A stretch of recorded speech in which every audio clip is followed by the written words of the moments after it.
नमस्कार आदाब। आप देख रहे हैं इंडिया फैक्ट न्यूज़। जब जब निर्भया और हाथरस जैसे हादसे हमारे सामने आते हैं तो हमारा खून खौल जाता है और हम सोचते हैं कि कुछ इस प्रकार के कानून आए कि इस तरह के हादसे दोबारा ना हो पाए, पर फिर भी ऐसे ही हादसे होते जाते हैं, बार बार होते जाते हैं। इसी प्रकार का कुछ हादसा आज नागपुर शहर में देखने को मिला है। आइए जानते हैं विक्टिम और समाज सेविका सुनीता ताई के जरिए। ताई, सबसे पहले हम आपसे पूछना चाहेंगे, आप इन विक्टिम से कैसे मिले और इनकी समस्या क्या है? सर,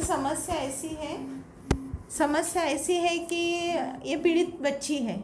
ये बच्ची के साथ में 2018 से इसके साथ में जो कुछ हो रहा है, ये बच्ची बहुत सहन करते आ रही है। और सहन करने का कारण इस तरीके का है कि इसकी जो बड़ी बहन है 18 साल की, तो ये मन बुद्धि बच्ची है, यानी ना बात कर सकती, सिर्फ इशारों पे बात करती है। तो ये लड़की पांडे के घर में किराए से रहती थी। किराए से रहने के बावजूद वो जो पांडे था, बड़ा लड़का, उनके बेटा, उन्होंने ये लड़की को बुलाए घर पे और इशारों में बोला कि मुझे आपसे ये चीज़ चाहिए। तो इसने तब मना करी। जो पांडे का छोटा भाई था, उसने भी ये चीज़ इसके साथ करने की कोशिश करा। वो दिनों से तो आज तक ये बच्ची काफ़ी पे लिखते आ रही है, क्योंकि जो माँ है खाना बनाने का काम करती है, पिताजी है ठेके के काम करते हैं, और बहन है मन बुद्धि है, घर पे कोई रहता नहीं। तो लड़की को ऐसा लगा कि मेरे पापा को कुछ ना हो जाए, मेरे बहन को कुछ ना हो जाए। और लड़की 10 साल की थी, तो 10 साल की लड़की को कुछ उतना समझता नहीं है कि मेरे साथ क्या होना चाहिए करके इसको जोर ज़बरदस्ती बोलना पड़ता है। इसके बाद में जब दोनों भाई ने ये हरकत करे इसके साथ में, फिर उसके बाद जो आकाश नाम का लड़का था, मानकापुर पुलिस स्टेशन में उसका 76 का गुना दाखिल था। तो वो लड़का 1 साल पहले छूट के आया था, यानी 18 में छूट के आया वो। तो उसके बाद में वो लड़की के साथ में वो लड़के ने लड़की का बताया कि अरे इसको भी अगर तेरे को चलाना है चला सकता है। बाद में ये लड़की के साथ में जो भी हाथ से इसको धमकियाँ मिलती गई, ये लड़की 2018 से काफ़ी पे उतारते गई। इसके बाद में ये आकाश नाम का जो लड़का था, ये लड़के ने इसको मोबाइल पे रहता है। अभी बहुत से ऐसी चीज़ होती है कि शरीर किसका और चेहरा किसका, तो ये लड़की को वैसे शरीर पे कपड़े नहीं थे, ऐसे इस समय में उसको लड़की को फ़ोटोज़ बताते चले गए। तो ये लड़की वहाँ डर गई। तो लड़के ने इसको बोला कि तू एक काम कर, ये फ़ोटो अगर तुझे डिलीट करना है, मैं जैसा बोलूँगा वैसा तुझे करना है। लड़की वहाँ डरने के बावजूद इसने माँ को कुछ भी नहीं बताई कि माँ को बताऊंगी तो मेरी माँ बीमार है, मेरे माँ को कुछ ना हो जाए। बहन अपनी मन बुद्धि है, पापा बाहर जाते हैं, और वो तो एक तो जेल से छूट के आया था, उसको किसी का मर्डर करने के लिए या किसी का बलात्कार करने के लिए उसको बिल्कुल डर नहीं था ये चीज़ का। ये लड़की के साथ वो हादसा हुआ। मतलब ये कब तक सहन करती? लड़कियाँ कहाँ सुरक्षित है? कहीं भी सुरक्षित नहीं है। ये लड़की ने अपने पापा को फिर उसके बाद में बोली कि पापा एक काम करो, यहाँ से रूम खाली करो, मुझे नहीं रहना है। तो पापा थोड़े सोच में पड़ गए कि ये लड़की ऐसी क्यों बोल रही है। तो लड़की ने पापा को बताई कि पापा मेरे साथ ऐसा ऐसा हो रहा है। आकाश जो है ये लड़कियां लाता था, और जो पांडे हैं ये लड़कियां वहाँ पे चलाते थे, कैरम बोर्ड वगैरह खेलते थे वहाँ पे। मगर उनके घर वालों को ये चीज़ पता नहीं थी कि अपने बच्चे क्या करते करके अपने बच्चों को कंट्रोल करना चाहिए, अपने बच्चों को बोलना चाहिए कि बेटा ये लड़कियों को घर पे ला रहा है। मगर किसी ने कुछ नहीं बोला। आज ये लड़की का इतना बड़ा लॉस हो गया कि वो बच्ची को डरी सी सहमी सी कि मैं किसको बताऊं। मगर आज वो सब चीज़ों का सामना कर रही है कि इसीलिए ये लड़की ने अपने मम्मी पापा को सब कुछ बताई।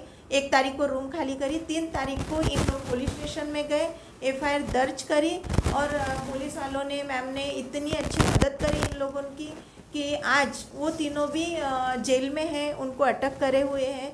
मेरा कहना इतना ही है कि ऐसे आरोपी जो रहते हैं इनको कड़ी से कड़ी सज़ा मिले, या तो फिर इनको फांसी की सज़ा मिले।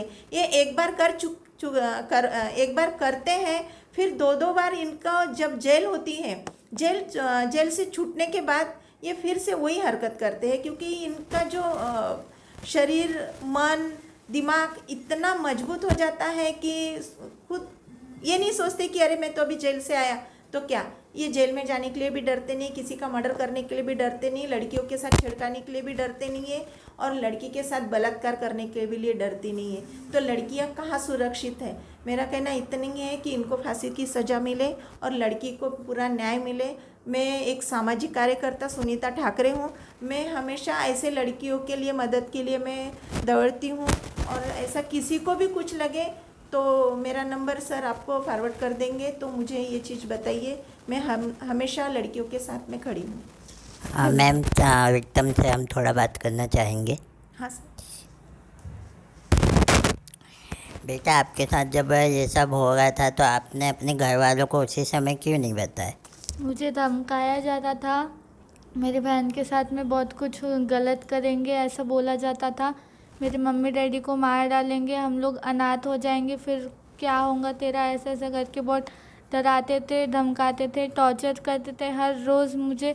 मैं घर पे अगर बाहर निकल जाती थी तो रोकते थे और मेरे को टॉर्चर करे समान बहुत करते, तो मैं घर से बाहर निकलने की हिम्मत नहीं रख सकती थी। ठीक है, आपके पिताजी को फ़ोन दीजिए। सर, जब आपकी बेटी ने बताया कि आपकी बेटी के साथ गलत हो रहा है तो आपने सबसे पहले क्या किया? सर, मैं सबसे पहले रूम देखा मैंने और रूम खाली किया। उसके बाद में मैंने 2-4 लोगों से सलाह लिया कि मुझे क्या करना चाहिए। तो मुझे कुछ लोगों ने बोला कि अगर से आप पुलिस कंप्लेंट करेंगे तो आपकी बदनामी हो जाएगी, आप इस मामले को यहीं कहीं दबा दीजिए। लेकिन मेरे एक बड़े भाई है, उनसे मैंने अपनी बात शेयर किया। उन्होंने बोला कि नहीं, अगर से आज हम इस बात को दबाएंगे तो कल को अपने बच्चे को बहुत तकलीफ हो जाएंगी, बहुत परेशान हो जाएंगी। इसलिए सर मैं 1 तारीख को रूम खाली किया और 3 तारीख को मैं गिट्टी खाना पुलिस स्टेशन में FIR दर्ज करने गया। तो सर मैं 3 तारीख को FIR दर्ज किया और उसी दिन 3 तारीख को तीनों लड़कों को पुलिस ने अटक किया। तो पुलिस ने आपके प्रति कैसा व्यवहार रखा? पुलिस ने मेरे काम अच्छे से किया। पुलिस मैडम ने मेरा FIR भी अच्छे से बनाया और अच्छा तगड़ा केस बनाया हुआ है। और आप क्या चाहते हैं, आप आरोपियों को किस प्रकार की सज़ा देना चाहते हैं? सर मैं ये चाहता हूँ कि ऐसे आरोपी जेल से छूटना ही नहीं चाहिए, इनको फांसी की सज़ा होना चाहिए। और हमारे देश में एक ऐसा कानून होना चाहिए सर कि बलात्कारियों को तो बिल्कुल हाथ पांव बांध के गोली से शूट कर देना चाहिए। ऐसा कानून होना चाहिए हमारे देश में। मैम, जैसे कि आपको पता चला कि आपके बेटी के साथ गलत हो रहा है तो आपने उनको किस प्रकार से सपोर्ट किए?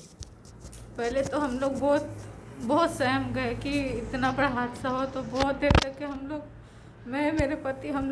मेरे पति बहुत ज़ोर से जैसे खड़े थे, सुनते ही गिर पड़े और हम लोग बहुत देर तक के रोते रहे पहले तो। और फिर हम लोग बहुत हिम्मत रख के फिर बोले कि अभी हम लोग यहाँ रहेंगे नहीं। और जब हम लोग रूम देखने जा रहे थे तो घर में कभी मैं ताला नहीं लगाती थी, लेकिन बच्चों को अंदर रख के ताला लगा के रूम देखने जा रही थी, क्योंकि मुझे एक डर लगा था जब मेरी बच्ची के साथ इतना गलत हो रहा तो आज भी कुछ भी हो सकता है करके। तो जब मुझे पता चला तो मैं ताला लगा के रूम देखने गए। रूम देख के खाली। मैं आप दोनों से एक सवाल पूछना चाहूँगा, आप दोनों से। इतने 2018 से लेकर 2021 तक इतना सब होता रहा, आप लोग को कभी भी अपने घर में ऐसा डाउट नहीं हुआ कि ऐसा कुछ हो रहा है? इतने यानी कभी उसने महसूस भी नहीं होने दिया। खाना खाने के समय खाना खाते सब कुछ नॉर्मल, उसके यानी उसने कभी हमको थोड़ा भी महसूस नहीं होने दिया।